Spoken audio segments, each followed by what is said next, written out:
tuning in to the online broadcast network, AFTERBUZZ TV. Over 20 million weekly downloads in over 150 countries, and your #1 source for after-show entertainment.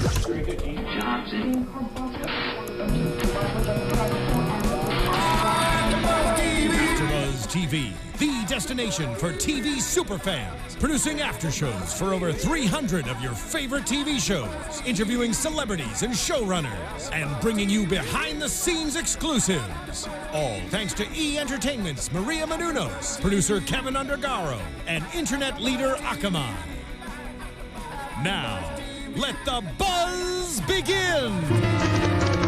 Oh, welcome Internet. Welcome AfterBuzzers to another Archer After Show. This is Season 6, Episode 7, Nellis. Nellis? Nellis? Nellis? Nellis. I believe they said Nellis. I'll go with Nellis. That sounds about right.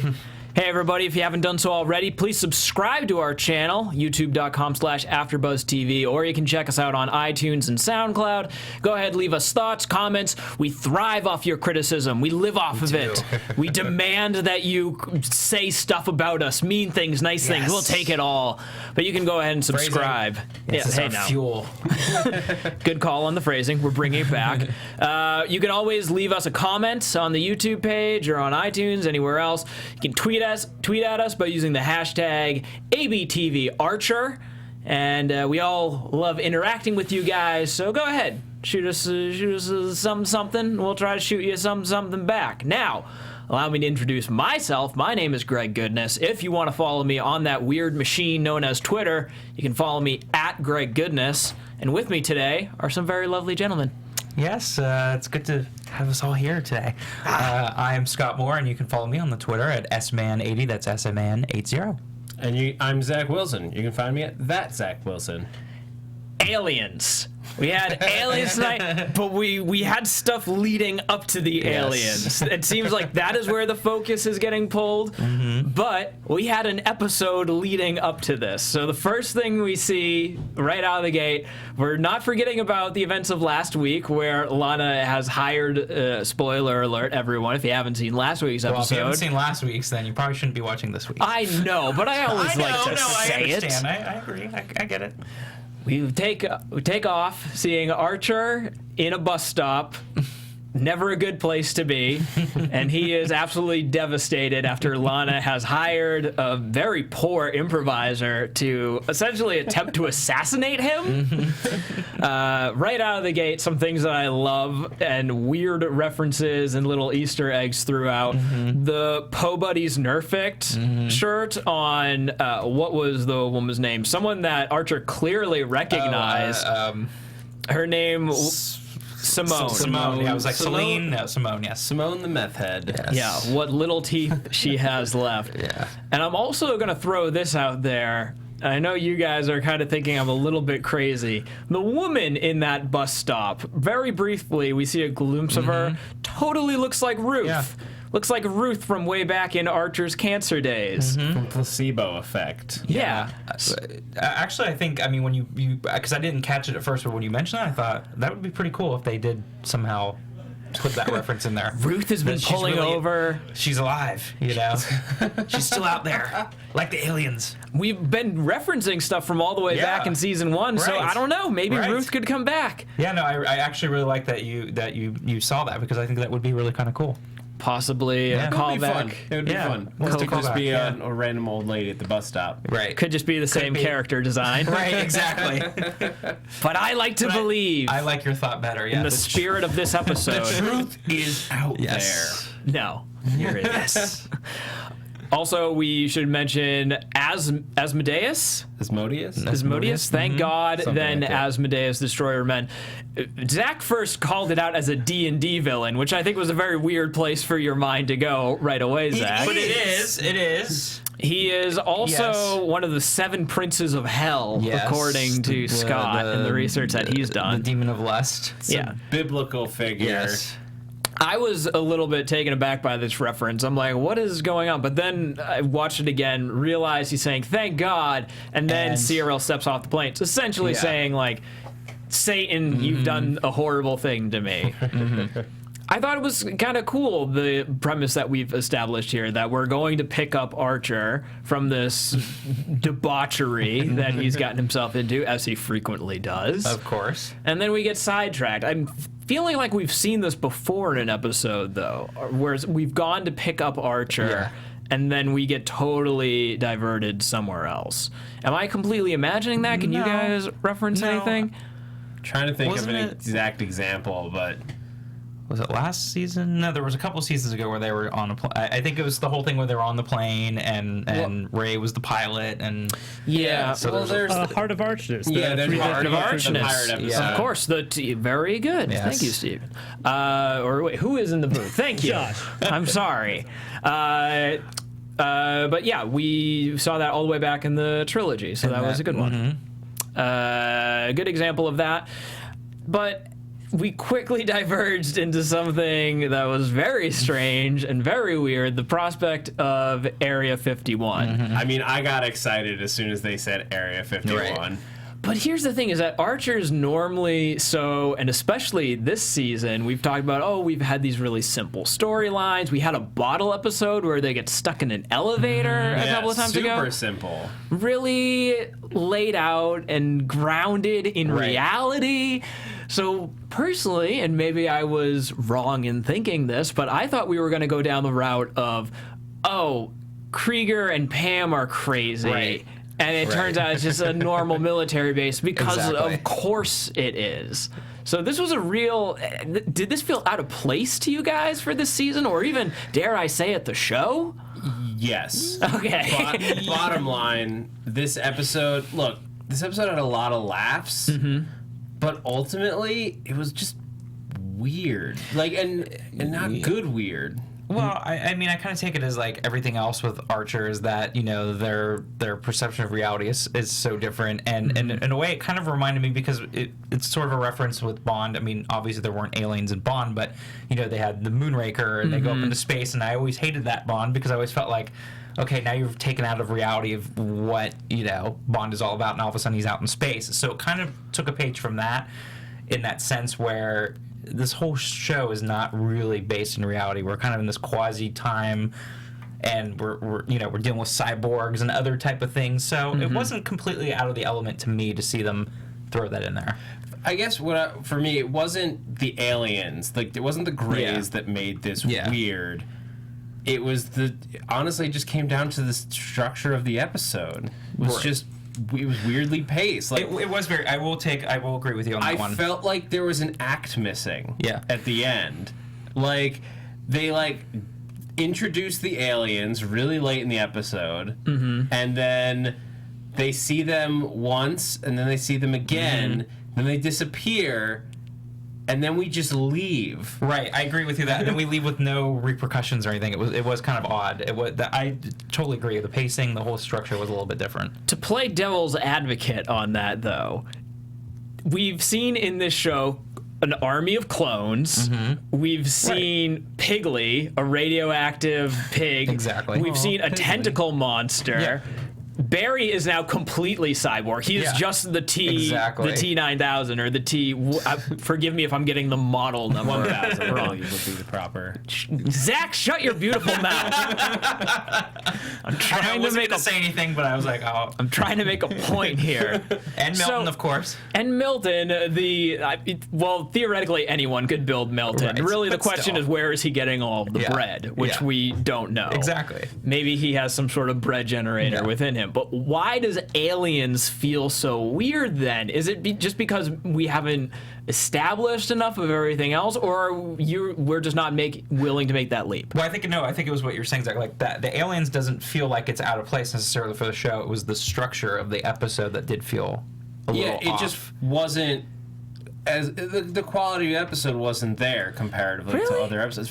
Because that's the thing. At the end, they were building up and building up and building up, and then they just were like, oh, we should get out of here, and then they were just gone. Right. You're saying I actually kind of like that, though. I liked it, but it was odd. Like I didn't like the fact that they would just escape so easily, and I'm wondering, okay, well, we see the setup with the aliens, and we saw the end there with the spaceship going off into the universe or whatever. So, maybe there's something now that this can be used as a story plot later. They built up these aliens, and I thought there was gonna be, they built them up to this point where there's a ton of different ways it could have ended, where they're either, it turns out they're hallucinating, or they're robots, or they're just the government comes out yeah, there's aliens and they're actually in charge. There's a million things you could have done. Or the anal probing. Yeah. Have they brought up anal probing technology? But they did nothing. They just acknowledged that they're there, and then they left. Wow, we have a real difference of opinion on this episode, because I genuinely, I enjoyed it. I thought it was completely weird and sort of insane, but when I think about it, I do like it when my expectations are a little bit challenged. And like I said, my expectations were just oh yeah, they're gonna be crazy, or they're gonna think it's there and it turns out that it's totally normal. Why not? We're in season 6, guys. Let's just go all out on this. I mean, that's the thing I think was good about it, is they've kind of done this now a lot, especially this season, because you see with the aliens going on, we don't know what they're going to do later. You don't know. Are they going to bring them back? Is that something that now they've left it open? So I think that's kind of a fun thing to play with. But yeah, I did think, I agree with you. The structure was here's the unexpected. It was weird. Oh my God. Here's the unexpected ending I want to see. Okay. It turns out there's another Krieger clone. Oh my God. Who built these aliens? No. Why are you so willing to accept 1 million Krieger clones in a seemingly endless array of what they can do, but you're not willing to accept aliens? No, I accept the aliens. Yes. Correct. I accept the aliens. It was the story structure. You guys are such a stickler for structure. This is really getting to me. This is the first time we've ever argued this much on this panel. I'm saying I'm okay with the fact they didn't tie it up, and I like how the aliens went off. I just agree with you, Zach, is that I felt it was weird. Okay. That's fair enough. Just tick off, and then there was no conflict resolution. It was just a weird episode. Yeah, I love aliens. the aliens being there, and there was the classic. It was the Grey's design, which is the oldest design of aliens. And I know for anyone who's not familiar, who's not a gigantic nerd like me, the Grey's is a design that goes all the way back to H.G. Wells in 1890s. Where he put it in the story, The Man of the Year Million, where it was a future human, and then it was in The War of the Worlds and some of his other work, and then it was the Roswell aliens, which is what's happening here, which is Nellis and Air Force Area 51. Yeah, when you think of Area 51 and the supposedly leaked information that comes out of there, those are the aliens. Exactly. Yeah. So they were nice to stay true to that. Yeah. So that was kind of cool. And they kept the alien movie references that they kept coming in here. They had the most bizarre combination of references when they throw the gas can into the airplane. They're hitting us with nerve gas like Duddy Kravitz in Close Encounters. Duddy Kravitz is a Richard Dreyfuss movie called The Apprenticeship of Duddy Kravitz. And then, of course, Richard Dreyfuss was in Close Encounters. Yep. But we're getting a whole lot of stuff mixed up. It was such a bizarre combination of things. Right. For a show that has reference, what was the obscure teen movie, the inspirational teen movie that we talked about a couple of weeks ago? We were going to watch. It was the name of the episode, so now I don't know why I'm blanking on it. I'm totally blanking too. But for a knowledge of that, but they can't quite get the correct references on Close Encounters. Obviously intentional, but very, very funny. Yeah. Which I love that about the show, is that it's almost like you have to go through the footnotes and figure out what everything really means. Right. And what you might be missing, so. Couple of other footnotes that technically we could save for the end, but I just want to talk about them now because, of course, why not? I love the fact that they are reading Tunt Mall magazine, especially now considering how it has outlived the actual Sky Mall catalog. Sky Mall catalog now defunct. Spoiler alert for Zach didn't hear about this. I did. I mean, they're in bankruptcy, so they're not necessarily gone for good. As we see lots of companies go through bankruptcy, but yes, I get what you're saying. They basically went through, and now we have. You still have time to order your monogrammed dog stairs. And one of those travel gnomes too. You can always get out of the Sky Mall all. I understood most of the references in leading up to the country music festival, but Charo is, I had to look this one up, professionally known by her stage name Charo, Pilar Marínez Molina Baiza, and I'm pronouncing every single one of those wrong. Is a Spanish, very nice. a Spanish-American actress, comedian, and flamenco guitarist. And then Tony Orlando, which I didn't know, but I know that I should know, is an American show business professional, best known as the lead singer of the group Tony Orlando and the Dawn in the early 70s. Yes. Huh. Yeah. It's before your time, so it's okay, Greg. That's okay. Yeah. Hey, guys. We do a lot of work around here, obviously. We're looking on Wikipedia, for God's sakes. Researching. But we didn't, and I want to know if somebody watching or listening could help us out here. Was the whole thing where Archer grabs Carol and kisses her and goes, "Not today, gorgeous. Not today." Oh, yeah. I mean, probably we're going to die. But, it seems like it has to be a reference to something. The whole, it felt like it was like Gone with the Wind or something, but I couldn't find wasn't. that reference anywhere for what that is. So everyone, please school us. Let us know what that means. Yeah, this is driving me crazy. We gotta figure that out. And we always do appreciate it when you guys let us know what we're talking about. You guys are far better than we are. We go on Wikipedia, we try to look up some stuff. You guys know these things. That's right. And we love to hear from you. We're cruising the YouTube page today. Gustavo Olivares, again, a name that I'm pronouncing every part wrong, I'm sure. Mentioned that it was a bit of a dick move, his words, not mine, from Lana in this last episode, really stooped down to Mallory's level, which is, I think, the worst insult that you can ever give to a character on this show. Lard Hamilton throwing out he loves Pam as King Kong, don't we all? How could we not? Right. I'm not sure if it was specifically King Kong, although she was going to the roof. Yeah, that works. No, I'm thinking of Donkey Kong. That's the one that I was thinking of. We discussed last week. It was they say she's gonna go swat at biplanes. Yeah. Very good.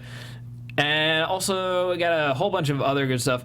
Joseph Boza just throwing out, he knew that the baby was going to be central to season 6, man. We knew we were going to be dealing with it. We had our doubts, but we've been proven wrong. We always thought he'd go. You might have had your doubts, but I had my doubts. Yes. Just kidding. Thank you, Scott, for rubbing that in my face. The point is, every week, but we love it when you guys comment. We love it when you guys contribute. We love talking with you guys. We love hearing from you guys. So rate us on iTunes, subscribe. You can comment on the YouTube pages, subscribe on the YouTube pages. We always do love it, appreciate it. And through some crazy algorithm that I will never fully understand, keeps the lights on this place. So keep on doing you guys. But the aliens understand. The aliens know everything. So they know. The aliens... They know how the algorithm works. Yeah, they were able to drop the knowledge of how the entire universe works, at least according to their understanding. So that was great. And they said it so dickishly, too. Did anybody else notice that? Where they're like, and that. Yes. You could almost hear them laughing through, like, British accents. Oh, yes, that's our understanding of it. Yes, quite. Indubitably. I do want to give some iTunes shout-outs. We got iTunes shout-outs? Cammy Vamp says, Danger Zone, 5 stars. This podcast is in the danger zone for being too epic. Oh, my heart be still. I don't know if I can handle that. Oh, thank you so much. Wow. And then definitely shout out to STSNT, who says Archer plus Zach, and then parentheses, Greg times Scott. I'm not sure what I'm not sure what the combination is here, but it implies multiplying between us. Yes. And I'm frightened. But I was equals, never good at math, so I however it works out, it equals entertaining podcast. Oh, thank you guys. 5 stars, smart and funny, and true fans. You can tell that these guys love Archer, and it shows in the podcast. That we do. We do love it. You know who else is showing some love? I really gotta find a better transition than that. It's always, you know who else is doing something. We'll work on it together. We'll grow faster, stronger, better. Mallory and Lana having a rare sort of heart-to-heart in this episode. We've seen a little bit of their back and forth, always a little bit tense, as things can be with mother-in-laws. But by the second half of this episode, we dived into some real heavy stuff, some renaming stuff. Yeah. At that.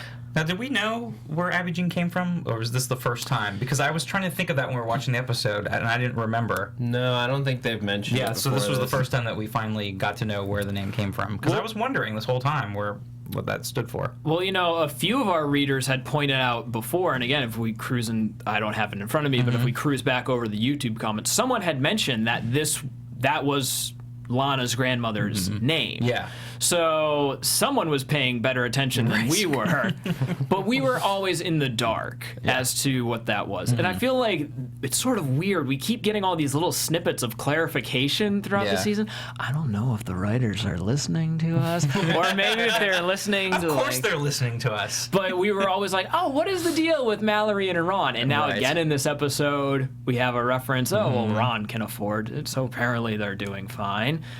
Do you think it was a little bit weird, though, that now we're dealing with renaming the baby midway through? After the fact. Yeah. Revised birth certificates, notarized. Right. Hey, if anyone want, you know, I don't have a kid, but if I have a kid and they want to spend $100K to name the kid, sure, more power to them. We're going to be starting a Kickstarter tomorrow. Right. I'll adopt a kid, and we'll put the naming rights up there for you guys. By Scott's baby. Right. In parentheses, the name. Minimum bid, 100K. I mean, it fits in with Mallory's MO to me, so I'm not... I do think it's odd that why we're getting it at this point in the season, but, you know, halfway through, but hey, it's totally her MO, and it made sense to me. I thought it was added to the humor with her too, you know, throwing the what was it, the white christening dress or white church or whatever. In a white church. Oh my God! If you christen her in a white church, I will throw in an extra $5,000. Yeah, like it's great. That's her. No, that's not great. No, I'm saying it's great because it's her character. Backpedal. No, it's great because that's exactly what I. It fits the character. Right. The views of the host do not necessarily represent. Exactly. Yes. Zach, what do you think? What are we at now? Abby Jean Mallory Archer, right? That's the full name? Is it the full name, or is Do her we name know on that it? the baby's last name is Archer? Right. Oh, I It's suppose it would be her- Kane, Yeah. So it's Abby Jean Mallory Kane. Abby Jean Mallory Maybe Kane. Archer Kane or something. Yeah. See, now we have to see the birth certificate. she Writers, is- we need to see the birth certificate now on Mallory's desk to see Technically, the that's full the name. animation team. Which, by the Animation way, team, yes, that's what I some mean, animation great team. attention to detail in this episode. Well, always. I mean, the animation is just... The fight scene in Incredible. this, totally awesome. Very brief, but when he's taking down those guards in the hallway, love the punching a guy through another guy, the sort of like shaky handheld stuff. Very cool. Throws fantastic. the like fire extinguisher glass hammer thingy. Whatever that's Yeah, called. the little... yes, that's the official name. Very well coordinated. And That again, was great. Continuity is fantastic. Yeah. All those bottles that Archer drank out of still empty on the bar as Exactly. the episode wraps up. So great. And also, just whoever designed Ray's face when he figures out that his pig has been killed is... You're not paying that person enough. Whatever you're paying them, they deserve millions of dollars. They need a raise. I even like the way watching the drink pour, too. I even enjoyed that tonight, the too. subtle, With the green. Like, I enjoyed watching that, too. I was like, that was even great. That was something I particularly noticed tonight. Yeah. So lots of great stuff in Yes. tonight's episode. Yes, I we agree. may have some disagreements about the placing of aliens, but ultimately we're still on board.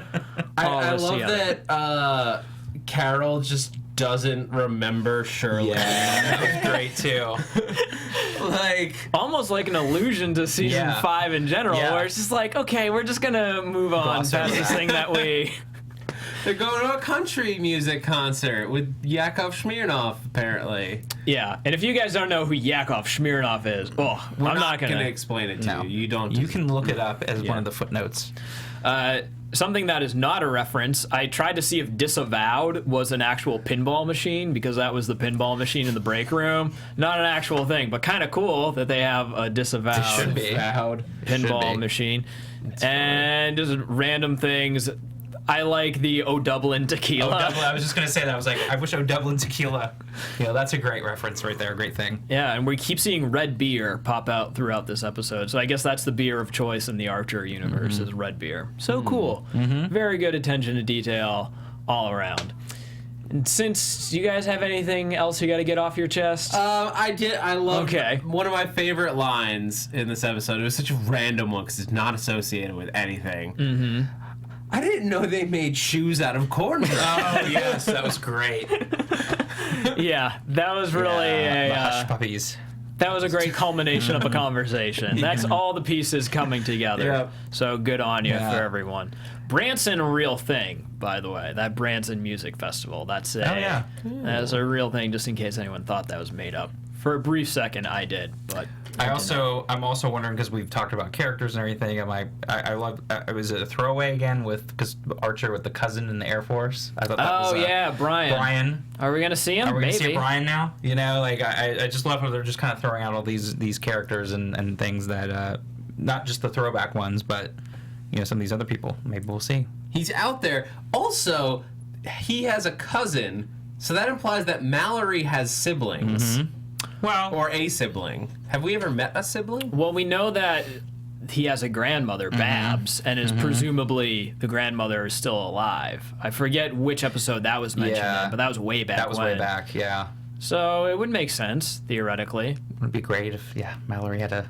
But what if we met Mallory's brother or sister? Or sister. Oh my God! If Mallory has a sister, that is going to be nightmare fuel. Yeah. That is an argument waiting to happen, and I can't wait to see it. That would be fantastic. Which actually transitions us perfectly into something that's very appropriate, considering how we've had aliens throughout this episode. Let's get a taste of that spooky theremin music for predictions. And now, your AfterBuzz TV predictions.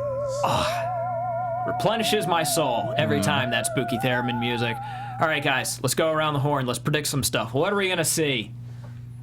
Well, I'm gonna say the aliens are not gone for good here, because I think they set that up for a reason. As maybe not again now, but because we know there's a season 7, maybe they'll be back. Okay. So I like the fact that at least they set that up for us. We saw all we had in the preview was a hilly car chase sequence. San Francisco. Oh, for the next potentially San Francisco. Yeah. I'm gonna say, and this is not a serious prediction, but a hope that the car chase will be to find the real Krieger. I will not rest until I get more Krieger clones. We need an answer to that still. We really do need an answer to that. Yeah, it was this big mystery at the end of last season. Yeah. It's getting there. They've toyed with. They have. Although the aliens with telepathy, that implies that this was the real Krieger because they referred to him as Algernon. They did. That's fair. That is a good point. Okay. But I still need that resolved a little bit clearer. Some more teases. Yes. Good God. Yes. I think that we're going to see more of Slater in this season because we have mentioned him in practically every single episode, including this one. And I think, considering how we've had these sort of really light crossovers from one episode to the next, I think that Archer using Slater's clearance is going to come back in another episode. That would be my weird little thing. I almost kind of hope so, because it would go back to what we were saying with the issues of this episode, if we could get something from that, because it didn't really feel like that was resolved. Always tying it back to the negativity on this one. Negative. My God. It's not negative. All right, everybody. Well, that about does it for us here at AfterBuzz. You can always subscribe, check out our shows, our past shows. You can check out other AfterBuzz TV shows. Once again, if you want to find me on the Twitter, I'm Greg Goodness, and I'm at Greg Goodness. And I'm Scott Moore at SMan80. That's SMN80. And you can also find me here on Monday nights for Looking, Season 2. And you guys can follow me on Twitter at @ZachWilson, ThatZachWilson. Bunch of shows here at AfterBuzz. Better Call Saul got a big interview. It's going to be fun with Ray Seahorn. Plays Kim on that show on Monday. Also Helix. Grimm is going to be back. Agent Carter finale next week. A bunch of others. God, how many shows do you do? It's insane. Don't try to sleeps on that counter. All right, everyone. Thanks a lot. You guys have a good night. The truth is out there. Executive producers Maria Menounos, Kevin Undergaro, Phil Svitek, and the entire AfterBuzz TV staff, we would like to thank you for listening to the AfterBuzz TV network. To watch or listen to other after shows and post comments or questions, be sure to visit AFTERBUZZTV.com. I'm Sir Richard Wentworth, and this has been a presentation of AFTERBUZZ TV. Buzz you later. The views expressed herein are those of the hosts only and do not necessarily reflect the views of AfterBuzz TV or its owners or principal.